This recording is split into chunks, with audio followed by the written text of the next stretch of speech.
O Temodal é um medicamento que está lá previsto dentro da regra de cobertura das operadoras de planos de saúde. Quando a gente olha para dentro do rol de procedimentos, a gente encontra lá o Temodal através do princípio ativo dele, né, o temozolomida. Então, quando a gente fala de Temodal, a gente está falando de um princípio ativo do medicamento, que é o temozolomida, e ao olhar a regra de cobertura das operadoras de planos de saúde, a gente encontra ali dentro do rol o temozolomida como sendo de cobertura obrigatória. Mas no final de contas, para que casos tem cobertura obrigatória, né? O que diz a regra da ANS? O que diz a lei? Eu sou Elton Fernandes, eu sou advogado especialista em plano de saúde, professor de pós-graduação em importantes instituições da área e autor de livro jurídico. Hoje eu vou tentar desmistificar um pouco para vocês sobre as regras do setor dos planos de saúde.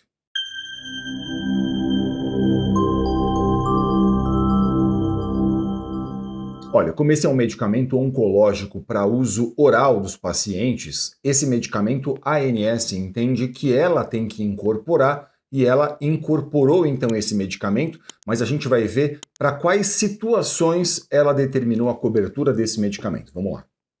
O rol de procedimentos da ANS incorporou o medicamento temozolomida para o câncer de sistema nervoso central. Ele tem indicação, então, no caso de glioblastoma multiforme em adjuvância ou doença recidivada, bem como no caso, segundo a ANS, de glioma maligno, tal como glioblastoma multiforme ou astrocitoma anaplásico, recidivante ou progressivo após terapia padrão.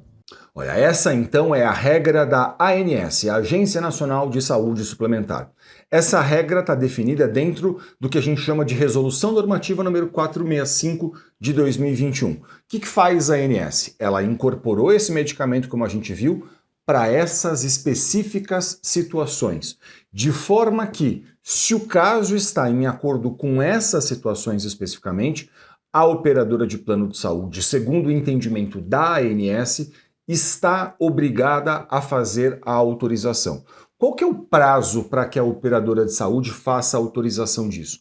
O prazo é de 10 dias. 10 dias úteis é o prazo que a operadora de saúde deve levar para fazer com que esse medicamento chegue até a casa do paciente, chegue até a casa daquela pessoa que vai fazer a utilização.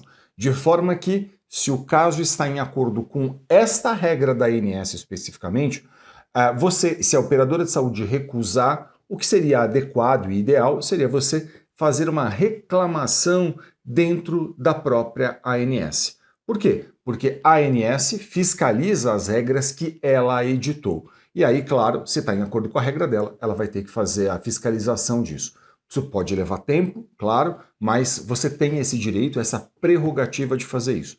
Se seu caso não está em acordo com a regra da ANS, aí provavelmente não me parece que a ANS vai tomar algum partido disso ou vai botar a mão nesse tipo de questão. Claro, você tem toda a possibilidade ainda de fazer a reclamação, mas aqui é importante dizer, numa situação como essa, o que eu considero mesmo adequado é que você converse com um advogado especialista em plano de saúde. E por que eu acho importante que você faça isso? Porque, veja, a lei dos planos de saúde atualmente, a lei 9656 de 98, ela diz que mesmo que um tratamento prescrito ao paciente não esteja em acordo com a regra da ANS, com esse rol de procedimentos da ANS, o tratamento deve ser autorizado se ele estiver em acordo com a ciência.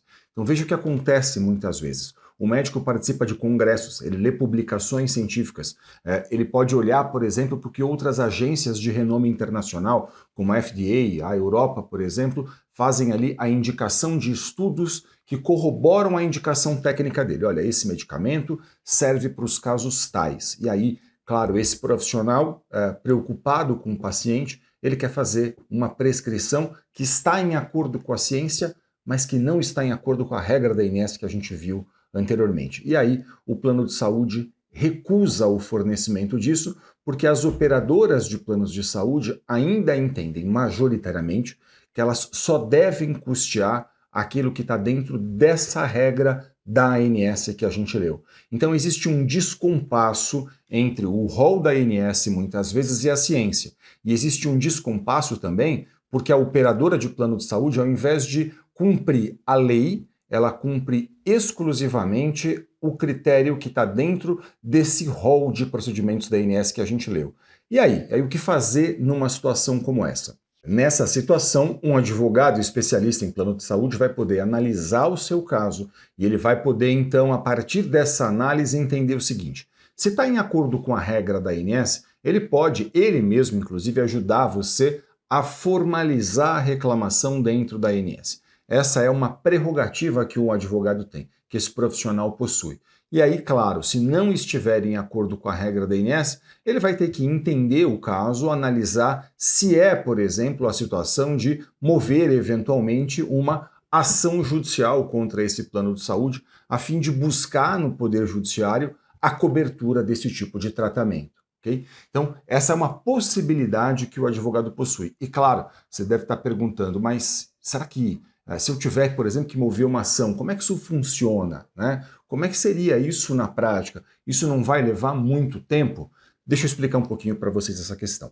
Olha, a ação judicial é um procedimento. Esse procedimento, por exemplo, ele pode ser feito com um pedido de liminar. O que é um pedido de liminar? Né? Um pedido de liminar é um requerimento que você faz a um juiz pedindo que ele determine desde logo, desde o começo do processo, o fornecimento do tratamento que aquela pessoa precisa.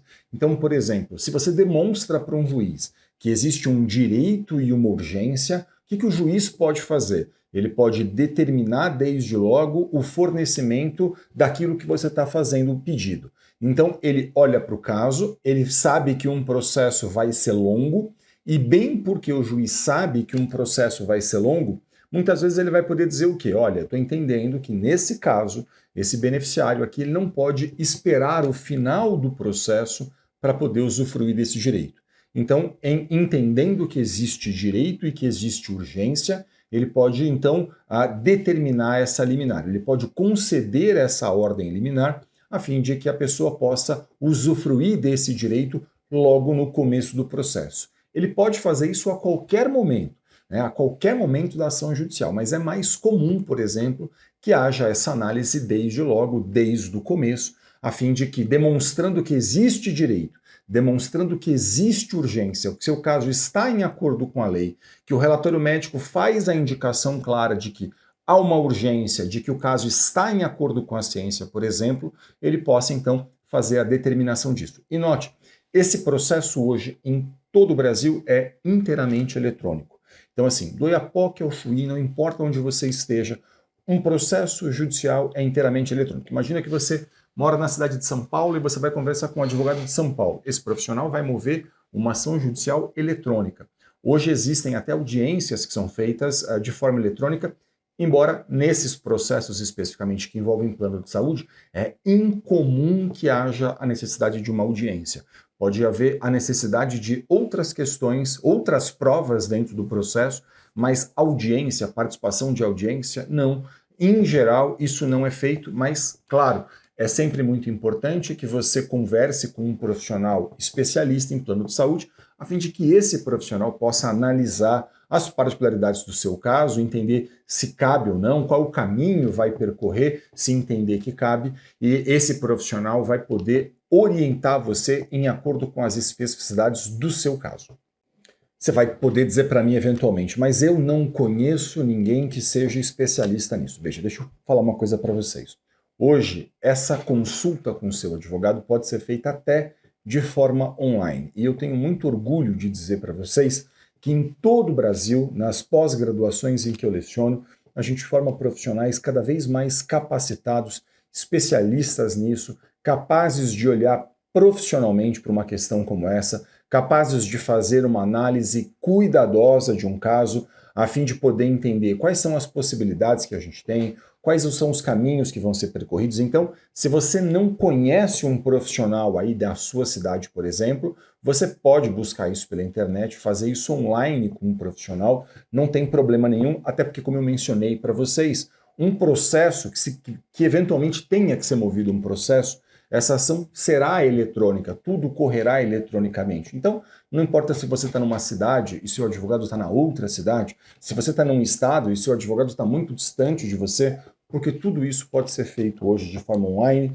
e eu tenho muito orgulho de poder dizer que em todo o Brasil a gente forma nas pós-graduações em que eu leciono profissionais muitíssimo capacitados para lidar com esse tipo de questão. Então, eu sugiro muito que você converse sempre com profissionais especialistas nesse tema. Eu espero que esse vídeo tenha sido útil a você. Muito obrigado pela sua audiência. Se ficou qualquer dúvida, deixe um comentário aqui no canal. Para a gente é sempre um grande prazer poder ajudar, interagir, tirar dúvidas. E, claro, não deixe de acompanhar a gente nas redes sociais. Muito sucesso para você e saúde. Até o próximo vídeo.